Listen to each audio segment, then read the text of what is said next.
Jorge Ramos is an anchor at Univision. He's the author of Stranger, The Challenge of a Latino Immigrant in the Trump Era, and he joins us tonight. Jorge, thanks for coming on. Great to be here. So I understand why Mexico wants to export its poor to the United States. I'm sure if we could export our poor to Canada, some people would be in favor of it. Not me, but some. But what I don't understand is why America is denounced as racist for not wanting that. Why is it racist to say it's our border, we determine who comes here? No, you know, first of all, let me just say that I don't speak for the Mexican government. I've been criticizing the Mexican government for decades. Right. As a matter of fact, I left Mexico because of censorship, so I don't speak for the Mexican government. Okay. Now, what I do understand is when you have President Trump saying that Mexico has to pay for a useless wall, Mexicans simply don't like that. And when you have a politician in June 2015 saying that Mexican immigrants are criminals and drug traffickers and rapists, and that's a racist statement, Mexicans simply don't like that.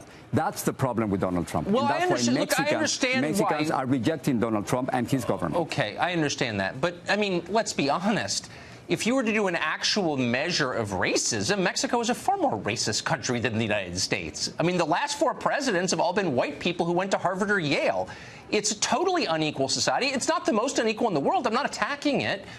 But I'm just saying, for the Mexican government to turn around and say, oh, you're racist. There's a lot of discrimination in Mexico. I know there is. There's a lot of discrimination in Mexico. I don't want to attack Mexico. I just think a little perspective is in order here.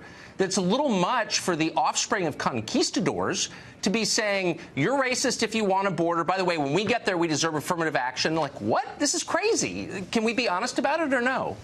I think we can be honest about it. And yet there's discrimination here in the United States, and there's also discrimination in Mexico. Absolutely. Now, the United States does have the right to a border, a secure border. I have absolutely no problem with that. But I don't think that bringing the military to the border is the right solution. I think it's going to be a monumental waste of time and resources, the same as building this useless wall between both countries. I think what we really need is a legal system, a legal immigration system that works, and it isn't working right now. Okay, so there's no doubt it's not working. But what you're saying is we need to just legalize everyone who snuck in. How about you say the United States has a right to say, you know, we've got a lot of low-skilled workers already. Automation is eliminating their jobs. We don't want any more. How about that? And maybe Mexico should stop allowing hundreds of thousands of Central Americans to cross the length of 2,500 miles of its country into the U.S. Maybe Mexico could help and we wouldn't need a wall. Why is that a crazy idea? Well, I think there are 2 points right here, Tucker. One has to do with the fact that many undocumented immigrants are here in the United States because of us. They're doing many of the jobs that we don't want to do. So that's 1 point, and that's why I think we have the responsibility to legalize them, 11 million of them. Now, talking about Central Americans crossing from Mexico to the United States, I think finally the United States and Donald Trump, they realized that they need Mexico to control immigration. Maybe this is Mexico's bargaining chip. I think after President Trump said that Mexican immigrants were criminals and rapists, and after threatening to end NAFTA, and after trying to make Mexico pay for the wall, now he has realized that after all the attacks and insults, now he needs Mexico, and that's a reality. But wait a second. I mean, without illegal aliens in the United States, Mexico would collapse. As I said, remittances are the single largest source of hard currency in Mexico.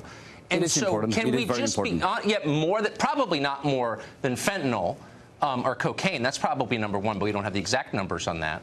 But why can't we be honest and say Mexico wouldn't exist without sending its poor here, and we should call on them to do something to control the border, and if they don't, why wouldn't we build a wall? I don't understand. Where's their obligation in this? You don't mention I wouldn't say Mexico wouldn't exist. As a matter of fact, Mexico existed before the United States. So that's a completely different story. And then remittances are incredibly important to the Mexican economy, but also you have to remember that there are many other resources. Tourism and oil are incredibly important.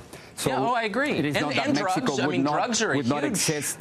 It's not that Mexico wouldn't exist without the United States. That's absolutely false. No, but I guess the point, look, and actually this is America's fault, I do think, to a small degree, is we spend an awful lot of time trying to improve countries across the globe and not enough paying attention to Latin America. This is a problem because the Mexican government is dysfunctional and its leaders steal the money and leave and have houses in Switzerland. So why don't you and people like you and me too put pressure on the Mexican government to serve its own people, and then maybe they wouldn't have to send 11 million people here to send money I do home. agree with you. I do agree with you on that. I've been criticizing the Mexican government for corruption more than, and I've said this government with Enrique Peña Nieto, more than 100,000 people would have been killed just in this government.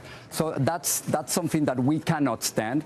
And what I'm noticing right now is by having Donald Trump criticizing Mexico and Mexicans, now it seems that he's helping the most anti-Trump candidate to go ahead in the next elections that we're going to have on July the 1st.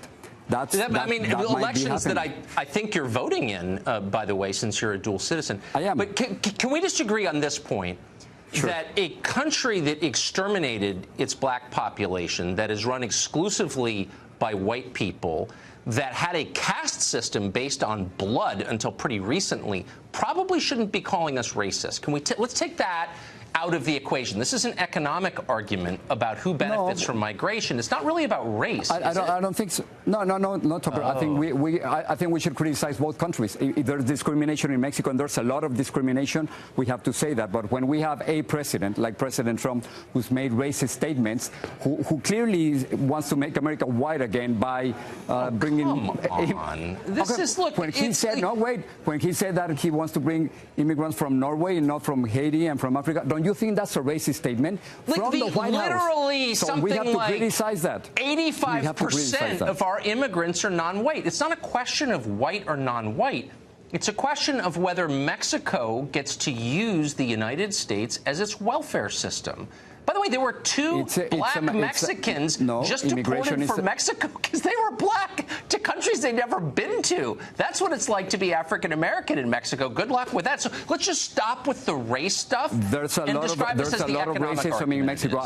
There's a lot of racism in Mexico. But immigration is simply a matter of supply and demand. And we have to understand it's an economic phenomenon. I agree. I totally agree with that. So let's drop the moral cudgel of race so we can have a rational adult conversation about this rather than muddying it with this college student nonsense about identity politics. That would be my hope. Anyway, thank you very much, Jorge. I appreciate your coming on. Thank you, Tucker.